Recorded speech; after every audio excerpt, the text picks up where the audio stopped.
नमस्कार, मैं श्यामगिरी। आज के कार्यक्रम में आप सभी दर्शकों का स्वागत है। चंद्रबाबू नायडू कर रहे हैं मोदी की कुर्सी छीनने की कोशिश, और यह कोशिश नायडू की अभी से नहीं चल रही है। यह कोशिश नायडू की उस वक्त से चल रही है जब वक्फ बोर्ड कानून के पास होने के बाद, जब नायडू की मांगे नहीं मानी गई, पूरी नहीं की गई, उसके बाद चंद्रबाबू नायडू के बेटे नारा लोकेश का एक बयान आता है कि चंद्रबाबू नायडू राष्ट्रपति बनेंगे, जिसकी संभावना दूर दूर तक नहीं है।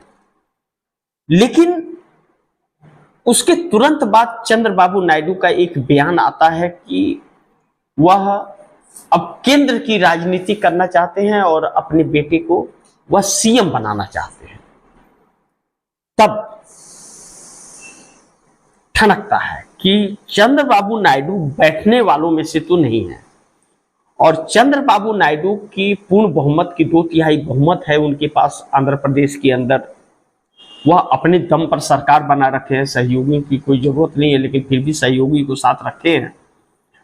तो ऐसे में चंद्रबाबू नायडू के पास एक सुनहरा मौका है कि अगर 2 साल पूरा करके अपना कार्यकाल और अपने बेटे को अगर वह बना देते हैं सीएम, तो उनके बेटे का भविष्य आगे जाकर के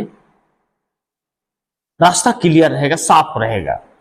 दूसरी चीज की, फिर 2029 के विधानसभा चुनाव में पार्टी सत्ता में आएगी नहीं आएगी कुछ कहा नहीं जा सकता। जिस तरह का माहौल चल रहा है और नरेंद्र मोदी को समर्थन देते हो, इसलिए चंद्रबाबू नायडू यह सोच रहे हैं कि अगर नारा लोकेश को सीएम बना करके और इंडिया गठबंधन के साथ आ जाए, तो या तो केंद्र में एक बड़ा पोस्ट मिल सकता है या फिर पीएम की कुर्सी भी मिल सकती है।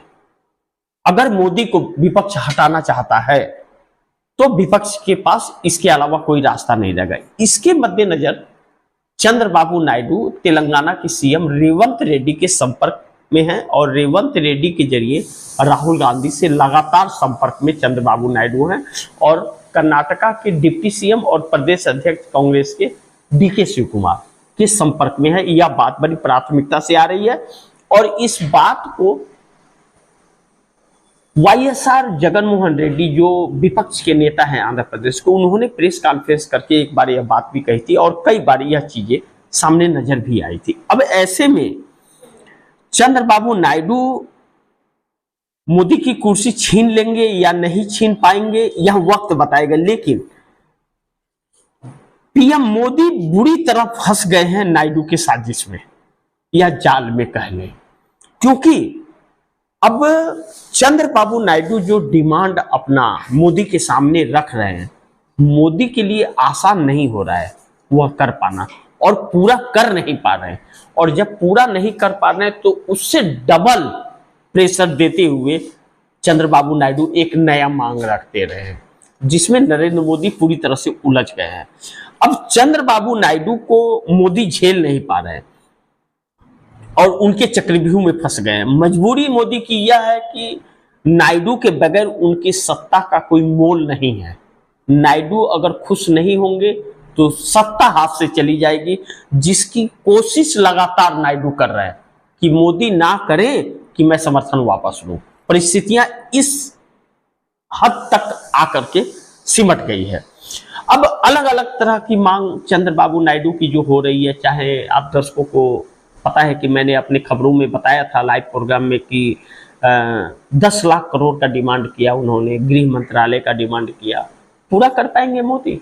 मुझे यह संभव नहीं लग रहा है, लेकिन लगातार प्रेशर उनका बना रहे हैं चंद्रबाबू नायडू, और बुरी तरह से नायडू ने जो साजिश रचा है, जो चक्रव्यूह रचा, उसमें पूरी तरह से प्रधानमंत्री मोदी इस वक्त फंसे हुए। लेकिन नायडू नीतीश मिलकर मोदी को किसी काम का नहीं छोड़ेंगे, इस बात से इनकार नहीं किया जा सकता। क्यों?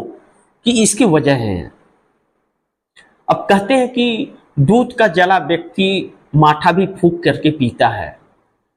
और नीतीश कुमार को इन्हें इन शब्दों को हम लोग दो भाग में समझने का प्रयास करेंगे, और ताकि बहुत क्लियर हो जाए यह चीज कि नायडू नीतीश मिलकर मोदी को किसी काम का नहीं छोड़ेंगे।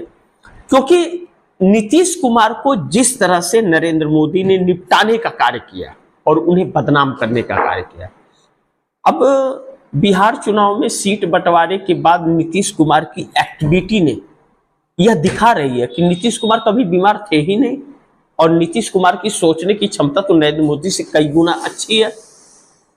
और जो अब अमित शाह को मात्र 15 मिनट का वक्त दिया कि 15 मिनट में जो बातें करनी है करके निकल जाए। 15 मिनट में तो चाय भी नहीं पी सकते, चाय कब आएगा और चाय पिएगा, कुछ भी नहीं हुआ।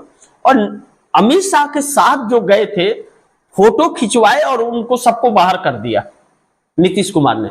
सिर्फ अमित शाह और नीतीश कुमार बैठ करके बात की है। और नीतीश कुमार ने क्या कहा, पहले जा करके सीएम घोषित कीजिए, बाद में बात करेंगे।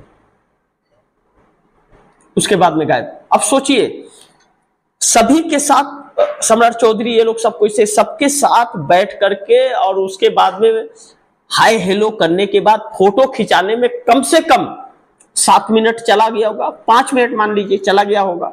उसके बाद सबको बाहर करने में 2 मिनट कम से कम गया होगा। कितना? 7 मिनट हो गया। अब बचा कितना? 8 मिनट। 8 मिनट में कौन सी बात हुई होगी?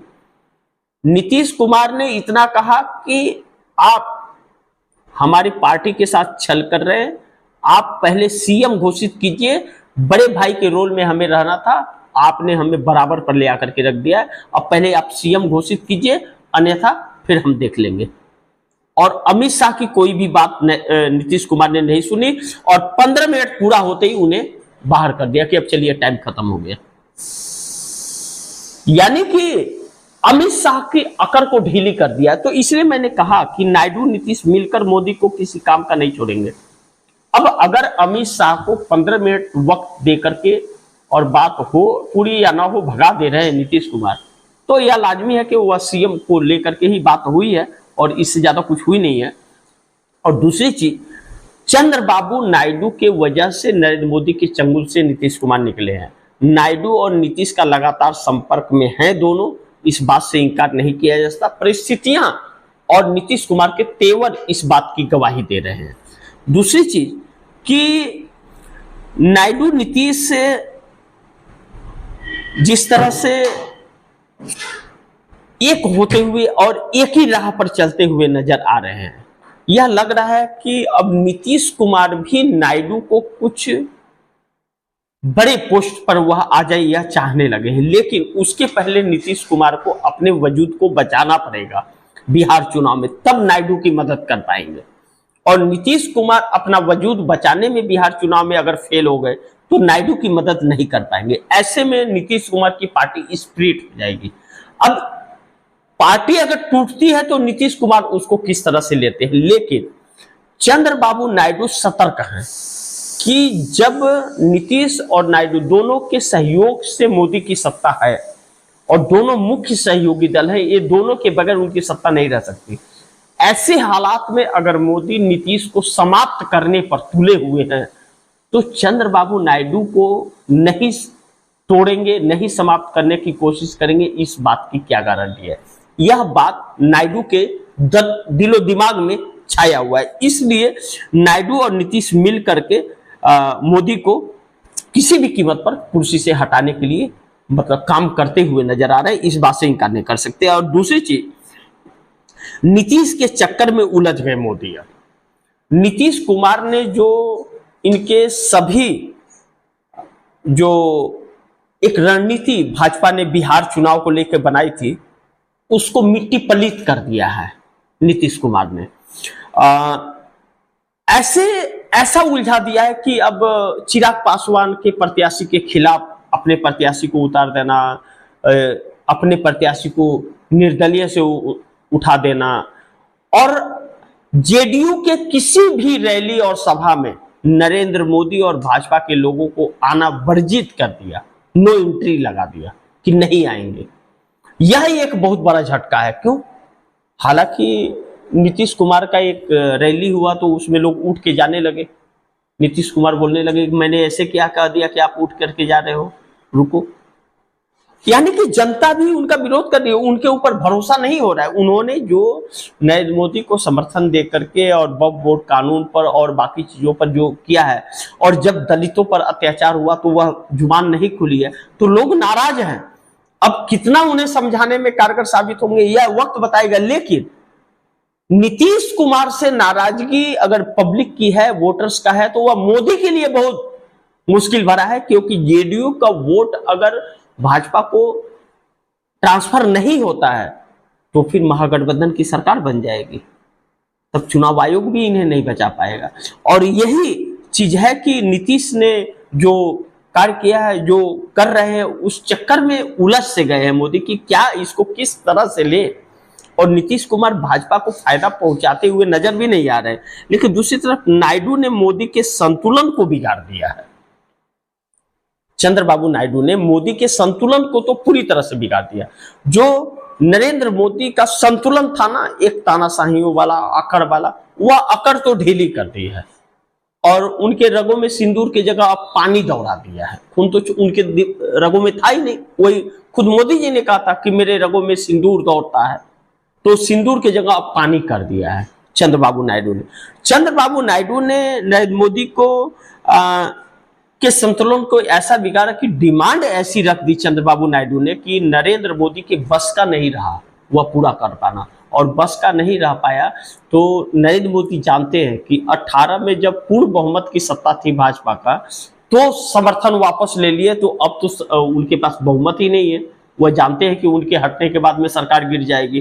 तो इस संतुलन नरेंद्र मोदी का इस समय बिगड़ा हुआ नजर आ रहा है। लेकिन चंद्रबाबू नायडू बनेंगे मोदी के इस्तीफा का कारण।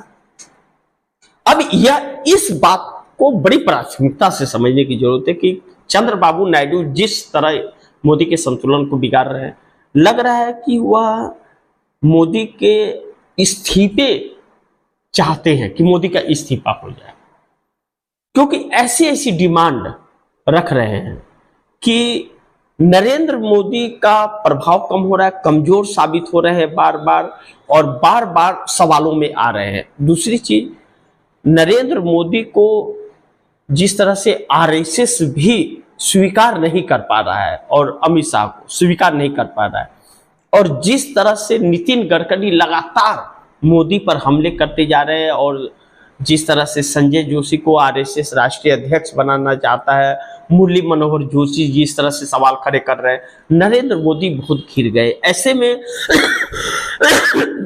चंद्रबाबू नायडू नरेंद्र मोदी के इस्तीफे का कारण बन सकते हैं, इस बात से इनकार नहीं किया जा सकता। और जैसा जैसा उनका प्रेशर पड़ रहा है, मोदी वैसे कमजोर हो रहे हैं, और जैसे कमजोर हो रहे हैं, आरएसएस का शिकंजा मोदी पर कस रहा है। तो आगे देखते हैं क्या होता है। जो भी होगा वह नरेंद्र मोदी के लिए शुभ संकेत नजर नहीं आ रहा है। बाकी आप दर्शकों की क्या राय है, क्या सुझाव है, कमेंट बॉक्स में जरूर दीजिएगा।